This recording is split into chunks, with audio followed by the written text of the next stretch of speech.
अरे भाई क्या हो गया है आप लोगों की आवाज को? तेलंगाना के निजाम को बदलना है या नहीं बदलना है? जोर से बोलो, बदलना है या नहीं बदलना है?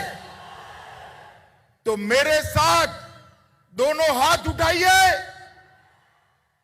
परिवर्तन के संकल्प की मुट्ठी बींचिए और प्रचंड आवाज से बोलिए, भारत माता की, भारत माता की। मंच पर उपस्थित भारतीय जनता पार्टी के प्रदेश अध्यक्ष श्रीमान बंडी संजय कुमार जी, हमारे प्रभारी और राष्ट्रीय महासचिव श्री तरुण चुग जी, मेरे मित्र और केंद्र के पर्यटन और सांस्कृतिक मंत्री भाई किशन रेड्डी जी, भारतीय जनता पार्टी की राष्ट्रीय उपाध्यक्ष बहन डीके अरुणा जी, डॉक्टर के लक्ष्मण जी, हमारे वरिष्ठ नेता तेलंगाना के ही श्री पी मुरलीधर राव जी, श्रीमान सुधाकर रेड्डी जी, श्री जितेंद्र रेड्डी जी, श्रीमती विजया शांति जी, श्री अटेला राजेंद्र जी, श्री टी राजा सिंह जी, श्री धर्मपुरी अरविंद जी, डॉक्टर जी मनोहर रेड्डी जी, और आज परिवर्तन की इस प्रचंड सभा के अंदर आए हुए प्यारे भाइयों बहनों माताओं और मेरे जिगर के टुकड़े जैसे युवा मित्रों, आज मैं कई दिनों से हमारी यात्रा को फॉलो कर रहा हूं। मैंने अभी बंडी संजय कुमार जी का भाषण सुना, मुझे लगा कि मुझे आने की कोई जरूरत नहीं है, केसीआर को हटाने के लिए संजय कुमार अकेला काफी है। भाइयों बहनों, ये यात्रा एक पार्टी को निकाल कर दूसरी पार्टी को बिठाने की यात्रा नहीं है। ये यात्रा किसी को मुख्यमंत्री बनाने की यात्रा नहीं है। ये यात्रा कोई राज्य के अंदर भारतीय जनता पार्टी की सरकार बनाने की यात्रा नहीं है। ये जो यात्रा है, ये तेलंगाना के दलित, आदिवासी, पिछड़ा वर्ग के लोग, किसान, महिला और युवा के कल्याण की यात्रा है। ये यात्रा हैदराबाद के निजाम को बदलने की यात्रा है। आप समझ रहे हैं ना मैं क्या कह रहा हूं? तेलंगाना में निजाम बदलना है या नहीं बदलना है? जोर से बोलिए, बदलना है या नहीं बदलना है? ये यात्रा उनको श्रद्धांजलि की यात्रा है जिन्होंने रजाकारों से अपने तेलंगाना राष्ट्र को मुक्त कराकर भारत मां के आंचल में लाने का काम किया था। ये यात्रा उनके खिलाफ है जो आज भी रजाकारों के प्रतिनिधि की गोदी में बैठे हैं, उनके खिलाफ। ये यात्रा उस मानसिकता के खिलाफ है जो परिवारवाद को चलाती है। मेरे बाद मेरा बेटा, बेटा न बने तो बेटी, ये बात लोकतंत्र के अंदर जो प्रस्तावित करना चाहते हैं, इसके खिलाफ ये यात्रा है। ये यात्रा अरबों खरबों का भ्रष्टाचार करने वाली टीआरएस पार्टी को उखाड़ कर फेंकने की यात्रा है। ये यात्रा दलितों और आदिवासियों के साथ वादा खिलाफी करने वाली टीआरएस पार्टी को उखाड़ फेंकने की यात्रा है। और ये यात्रा तेलंगाना विमोचना दिन को मनाने का वादा कर मजलिस के डर से डर जाने वाले मुख्यमंत्री चंद्रशेखर राव को उखाड़कर फेंकने की ये यात्रा है मित्रों। और इसीलिए मैं यात्रा के अंदर आया हूं। मैं जब यहां आया हूं तब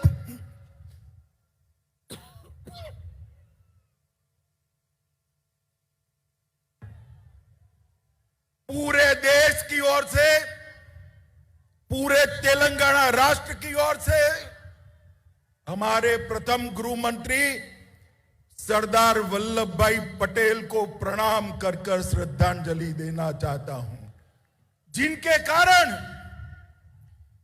कारण आज ये राज्य, ये राष्ट्र भारत मां का अंग है।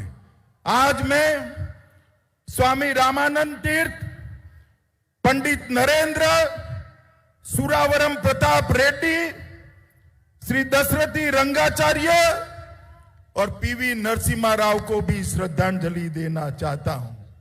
मित्रों, ये यात्रा में धूम धकती धूप के अंदर 45 डिग्री टेम्परेचर के अंदर लगभग 760 किलोमीटर पैदल चलकर हमारे प्रदेश अध्यक्ष ने तेलंगाना की पग पग भूमि को पैर से नापने का काम किया है। और जब ये समाप्त होगी तब 2500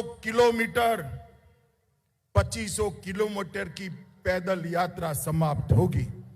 मित्रों, आज हमने इस प्रजा संग्राम यात्रा में भाग लेने के लिए एक मिस कॉल सबको देना है। मैं जोर से बोलता हूं, सभी लोग अपना मोबाइल निकालो, जरा मोबाइल निकालिए जिनके पास मोबाइल है। अरे यार निकालो, हाथ ऊपर करो जरा। निकाला सबने? मैं नंबर बोलूं? पक्का? 2 बार बोलूंगा। 6 3 5 9 1 1 9 1 1 9। अब दबाइए बटन। हो गया मिस कॉल। बंडी संजय कुमार को आपका समर्थन मिला है मित्रों। और ये लाखों जो मिस कॉल मिलते हैं वो हमारा हौसला बढ़ाते हैं। 2019 के चुनाव में तेलंगाना की जनता ने भारतीय जनता पार्टी को 4 सीट दी। 2 सीट हम बहुत नजदीकी मार्जिन से हारे हैं, मगर उसके बाद हैदराबाद नगर निगम का चुनाव हुआ हो, चाहे 2 उपचुनाव हुए हो, हर जगह पे आपने भारतीय जनता पार्टी को विजयी बनाने का काम किया है। मित्रों, आज मैं तेलंगाना की जनता को याद कराने आया हूं। यही चंद्रशेखर राव तेलंगाना की रचना के वक्त उन्होंने वादा किया था, निल्लू निधुलू नियमकालू। कुछ पूरा हुआ है क्या? अरे भाई जोर से बोलो, कुछ पूरा हुआ है क्या? कुछ पूरा हुआ है क्या? मैं आज आपको कहकर जाता हूं, मोदी जी के नेतृत्व में भारतीय जनता पार्टी की सरकार बनाइए। निल्लू निधुलू और नियामक कालू का वादा हम पूरा करेंगे भारतीय जनता पार्टी की राह। जल भी मिलेगा, पर्याप्त बजट भी मिलेगा और रोजगार भी युवाओं को मिलेगा। युवाओं ताली बजाइए जोर से। युवाओं को रोजगार केवल और केवल भारतीय जनता पार्टी दे सकती है। मित्रों, आज मैं याद कराने आया हूं, चंद्रशेखर राव जी, आप सचिवालय में, सेक्रेटरिएट में तो जाते नहीं है। युवाओं, इनको किसी तांत्रिक ने कहा है अगर सेक्रेटरिएट में गए तो सरकार चली जाएगी। ओ चंद्रशेखर राव जी, कान खोलकर सुन लो, सरकार जाने के लिए कोई तांत्रिक की जरूरत नहीं है। मेरा तेलंगाना का युवा आपकी सरकार को उखाड़ कर फेंक देने वाला है, क्योंकि आपने वादा किया था हर बेरोजगार को बेरोजगारी का भत्ता दिया जाएगा। युवाओं मिला है जरा बताइए, मिला है भाई? आपने कहा था किसानों का कर्ज 1 लाख रुपए तक माफ करेंगे, कोई किसानों का कर्ज माफ नहीं हुआ।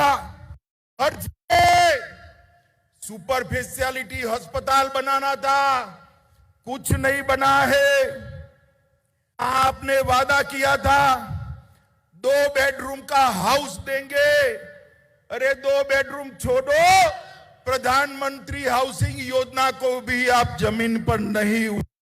आपने कहा था दलित भाइयों के लिए 50,000 करोड़ का बजट देंगे। चंद्रशेखर राव जी, कहां है वो बजट? आज मेरे तेलंगाना के दलित भाई आपके वादे के लिए पूछ रहे हैं। हर एससी हर एसटी को 3 एकड़ भूमि देनी थी। 3 एकड़ क्या, 30 सेंटीमीटर भूमि भी आपने नहीं दी है। आपका वादा आज आपको याद कराने के लिए मैं आया हूं। बीसी कल्याण के लिए, पिछड़ा वर्ग बैकवर्ड क्लास के लिए हर साल 1,000 करोड़ देना था। जरा 100 करोड़ भी दिया हो तो आप हिसाब किताब कल की प्रेस कॉन्फ्रेंस में करिएगा। शिक्षकों की भर्ती, प्राध्यापकों की भर्ती आप शायद भूल ही गए हैं। हैदराबाद में 4 सुपर स्पेशलिटी अस्पताल बनाना था, वो भी नहीं बने। उल्टा उस्मानिया और गांधी अस्पताल की हालत आपने खस्ता हालत कर दी। आपने कहा था 73वें संशोधन को लागू कर पंच सरपंच को अधिकार देंगे, मगर आपको लगता है कि पंच सरपंच का मतलब बेटा और बेटी होता है। आपने आपके बेटे और बेटी को अधिकार दिया, पंच सरपंच अधिकार देने से आप भूल गए हैं। मित्रों, इस तरह से वो एक भी वादा पूरा नहीं कर पाए।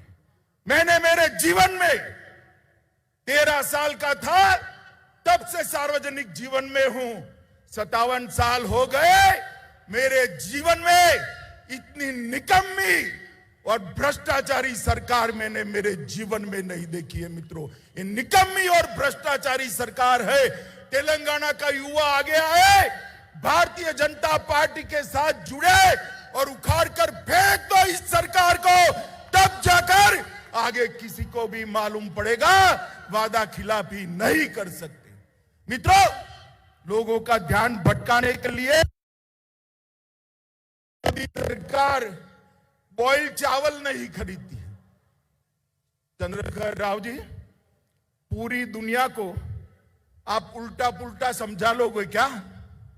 तेलंगाना की जनता बहुत अच्छे से जानती है, नरेंद्र मोदी सरकार आने से पहले चावल का समर्थन मूल्य 1340 रुपये था।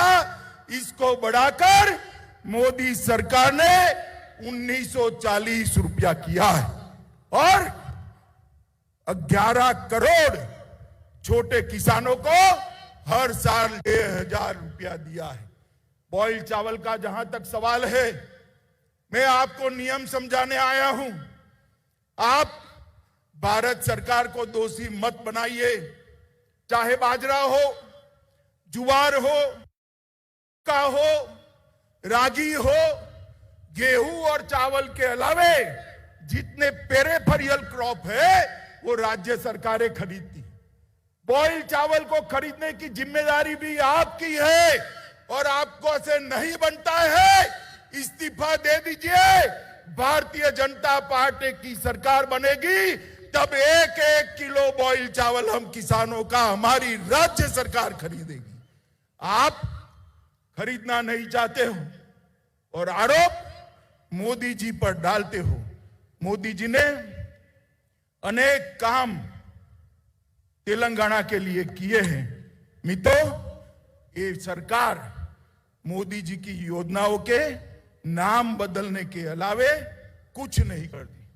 मोदी जी ने समग्र शिक्षा अभियान करा, उन्होंने वही योजना को मोदी जी के ही पैसे से मना उरू मना बड़ी कर आज उसका चेहरा बदलकर अपना फोटो चिपका कर, अपने बेटे का फोटो चिपका कर तेलंगाना के लोगों के सामने रखा है।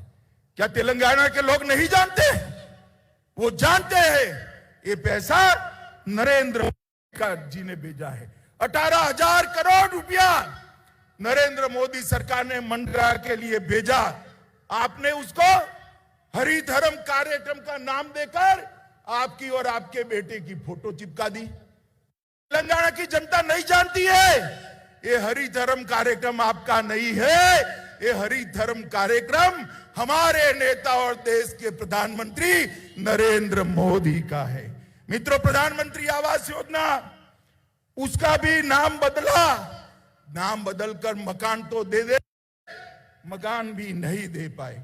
मित्रों, आज मैं एक बात बड़ी संवेदनशीलता के साथ कहने आया। भारतीय जनता पार्टी का अपने विचारों और अपनी आइडियोलॉजी को लेकर तेलंगाना राष्ट्र की जनता के सामने जाए। हमारे कार्यकर्ताओं की दिन दहाड़े हत्या हो रही है। मुझे बताओ भाइयों, बहनों, माताओं, युवाओं, आप इससे सहमत हो क्या? जोर से बोलो, सहमत हो क्या? जोर से बोलो, सहमत हो क्या? ये चंद्रशेखर राव तेलंगाना को बंगाल बनाना चाहता है। आप बनाने दोगे क्या? बनाने दोगे क्या? बनाने दोगे क्या? भाइयों बहनों, उनको रोकना पड़ेगा। मैं आज भारतीय जनता पार्टी के सब कार्यकर्ता के कंधे पर हाथ रखकर कहता हूं, यहां बोलकर जाता हूं, साई गणेश को जो आत्महत्या करनी पड़ी है, हम सुनिश्चित करेंगे कि साई गणेश के हत्यारों को सजा दिलाई जाए, जेल के सलाखों के पीछे डाल दिया जाए। कब तक बचोगे? कितने साल बचोगे? एक दिन तो चुनाव के मैदान में आना ही है। और चंद्रशेखर राव जी, मैं आज कहकर जाता हूं, हर रोज 5 स्टार फार्म हाउस में बैठकर योजना आते कि चुनाव जल्दी करा देंगे, जल्दी करा देंगे। अरे जल्दी क्या, कल करा दो। भारतीय जनता पार्टी तैयार बैठी है। हार आपकी हार सामने की दीवार पर लिखी हुई सी निश्चित मैं पढ़ पाता हूं। मित्रों, भारतीय जनता पार्टी ने तैयार रहना चाहिए। मित्रों, आप मुझे बताओ, मोदी जी ने कश्मीर से धारा 370 हटाई, अच्छा किया या बुरा किया? अरे जोर से बोलो, उसको सुनाई पड़े ऐसे। ये मजलिस वालों के डर से चंद्रशेखर राव धारा 370 हटाने का विरोध करते थे। करना चाहिए क्या? करना चाहिए क्या? अरे हम मजलिस से भी नहीं डरते और आपसे भी नहीं डरते चंद्रशेखर राव। मोदी जी ने 5 अगस्त 2019 को धारा 70 को उखाड़ कर फेंक दिया और आज कश्मीर भारत माता का अभिन्न अंग बना हुआ है। मुझे बताओ भाइयों बहनों, ये चंद्रशेखर राव ने जब आंदोलन चल रहा था, तेलंगाना विमोचन दिन मनाने का वादा किया था या नहीं किया था? जोर से बोलो, किया था या नहीं किया था? मनाया क्या? मनाया? मनाएंगे भी नहीं, क्योंकि मजलिस से डरते हैं। वो मजलिस की गोदी में बैठे हुए, गोदी में। मगर युवाओं, आप में दम है, आप में जोश है, आप में ताकत है। मजलिस और चंद्रशेखर राव दोनों को एक साथ उखाड़ कर फेंक दीजिए। हम तेलंगाना विमोचन दिन मनाएंगे, हम किसी से नहीं डरते। भारतीय जनता पार्टी मानती है कि निजाम और रजाकारों के अत्याचार से जिस दिन तेलंगाना को मुक्ति मिली, वो दिन न केवल तेलंगाना, न केवल निजाम का शासन कर्नाटक और महाराष्ट्र, पूरे देश के लिए ऐतिहासिक दिन है मित्रों, पूरे देश के लिए ऐतिहासिक दिन। और ये मनाने का काम हम करेंगे मित्रों। ये टीआरएस की सरकार का निशान क्या है? गाड़ी है ना? गाड़ी है या नहीं है? मोटर है या नहीं है? अरे समझ रहे हो या नहीं समझ रहे हो? है ना? गाड़ी का स्टीयरिंग मालिक के हाथ में होता है या ड्राइवर के हाथ में होता है ना? हाँ या ना बोलो भाई, होता है ना? मगर ये टीआरएस की गाड़ी का स्टीयरिंग ओवैसी के हाथ में है। आपको मंजूर है? आपको मंजूर है ऐसी सरकार? तो ये सरकार बदलने के लिए हमें संघर्ष यात्रा लेकर निकले हैं मित्रों। केसीआर ने पूरे राज्य को कर्ज में डुबा कर रखा है और कहते हैं कि हमें और कर्जा चाहिए। क्यों भाई? बेटे बेटी की भलाई के लिए न जाने कितने स्कैम आपने किए हैं, मगर आपका पेट अभी भी नहीं भरता है। मित्रों, मैं आपको बताने आया हूं, तेलंगाना सरकार ने ढेर सारी केंद्रीय योजनाओं को इंप्लीमेंट नहीं किया है। मोदी जी ने देश के 60 करोड़ गरीबों के लिए आयुष्मान भारत योजना की है, मगर तेलंगाना राज्य उसका 100% अमल नहीं करता है। मुझे बताओ, तेलंगाना राष्ट्र के आदिवासी गरीब बैकवर्ड क्लास के लोगों को 5 लाख तक का आयुष्मान भारत का स्वास्थ्य का फायदा मिलना चाहिए या नहीं मिलना चाहिए? जोर से बोलो। ये रोक कर बैठे। प्रधानमंत्री फसल बीमा योजना ये रोक कर बैठे। प्रधानमंत्री आयुष्मान भारत योजना ये रोक कर बैठे हैं। प्रधानमंत्री मातृवंदना योजना ये रोक कर बैठे हैं। प्रधानमंत्री अन्न कल्याण योजना, पूरा अनाज मोदी जी प्रति व्यक्ति प्रति माह 2 साल से 5 किलो अनाज मुफ्त में भेज रहे हैं और 5 किलो अनाज 2 रुपये में भेज रहे हैं। उसके पर अपना और अपने बेटे बेटी का फोटा लगा दिया है। वो समझते हैं कि तेलंगाना के लोग जानते हैं, मगर उनको मालूम नहीं है। आपको अब सब पहचान चुके हैं। चंद्रशेखर राव जी सिंचाई परियोजनाएं, पालामारू रंगारेड्डी लिफ्ट इरिगेशन योजना, डिंडी लिफ्ट सिंचाई, राजौली बांधा डाइवर्जन स्कीम, नट्टे पांडू प्रोजेक्ट, एक केंद्र ने मंजूर तो किए, मगर उनको कोई इंटरेस्ट नहीं है, क्योंकि इसमें उनको कॉन्ट्रैक्टर अपना नहीं रख पा रहे हैं, इसलिए इरिगेशन का काम नहीं करते। केंद्र सरकार ने हैदराबाद में एक साइंस सिटी दिया है, सिर्फ 25 एकड़ भूमि देनी है, मगर नहीं देते हैं। साइंस सिटी अटकी हुई है। वारंगल जिले में सैनिक स्कूल के लिए 2017 से केंद्र सरकार ने पत्र भेजा है, मगर सैनिक स्कूल नहीं करते। मित्रों, फिर भी इतनी कठिनाइयों के बावजूद भी मोदी जी ने 8 साल में तेलंगाना के विकास के लिए 2,52,202 करोड़ रुपया दिया है। मैं फिर से बोलता हूं, 2,52,202 करोड़ रुपीस मोदी जी ने तेलंगाना के विकास के लिए। आप गुमराह मत करिए चंद्रशेखर राव जी, ये सूची में बंडी को देकर जाता हूं, कल वो प्रेस में ये पूरा लिस्ट आपको पढ़ने के लिए भेज देंगे। आने पाई का हिसाब है इसके अंदर, और मैं चैलेंज देकर जाता हूं, आपने क्या किया और हमने क्या दिया, इसका हिसाब तेलंगाना की जनता के सामने रखिएगा। रामागुंडम फर्टिलाइजर फैक्ट्री 6400 करोड़ रुपया मोदी जी ने दिया। राष्ट्रीय राजमार्गों को 5,000 किलोमीटर क्रॉस करा दिया। 4 लेन फ्लाईओवर 187 करोड़ रुपया दिया। लगभग 8,000 करोड़ से क्षेत्रीय रिंग रोड बनाया। प्रधानमंत्री ग्रामीण सड़क योजना के तहत गांव के 2300 किलोमीटर के 1700 करोड़ रुपए के खर्च से रोड बनाए। रेलवे में हमने 4200 करोड़ रुपया खर्च किया और मिशन भगीरथ योजना के तहत 2500 करोड़ रुपया दिए। मित्रों, बहुत बड़ी सूची है, कल बंदी जी देंगे। मैं अंत में इतना ही कहना आया हूं मित्रों, आज मैं घोषणा कर जाता हूं कि भारतीय जनता पार्टी की एक सरकार चुनाव में बना दीजिए। चंद्रशेखर राव को ऐसा है कि हम चाल चलेंगे, चुनाव जल्दी करा देंगे।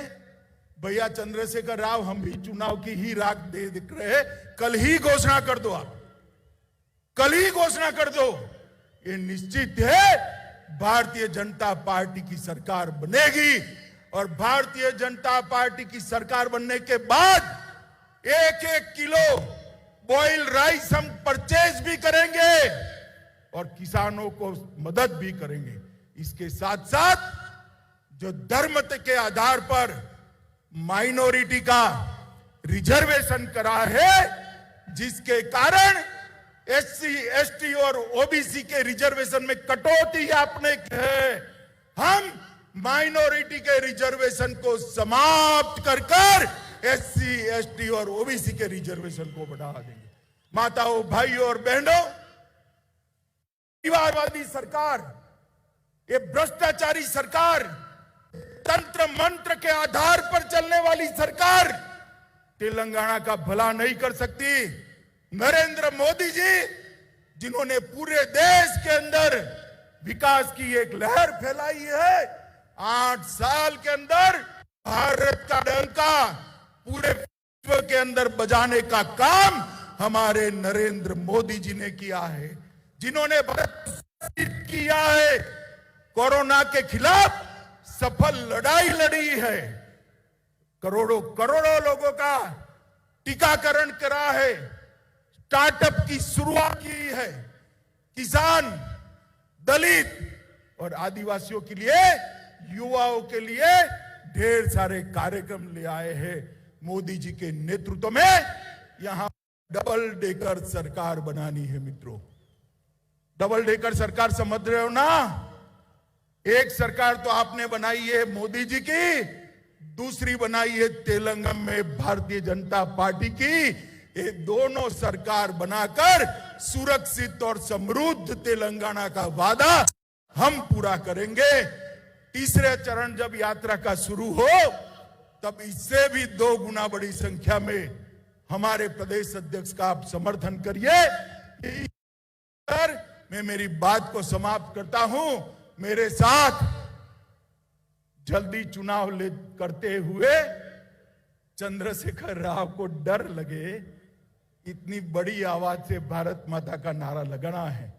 मेरे साथ दोनों हाथ खड़े करिए, अंत तक सभी लोग खड़े करें, दोनों हाथ उठाइए, परिवर्तन के संकल्प की मुट्ठी बींचे और प्रचंड आवाज से बोलिए, भारत माता की, भारत माता की, भारत माता की।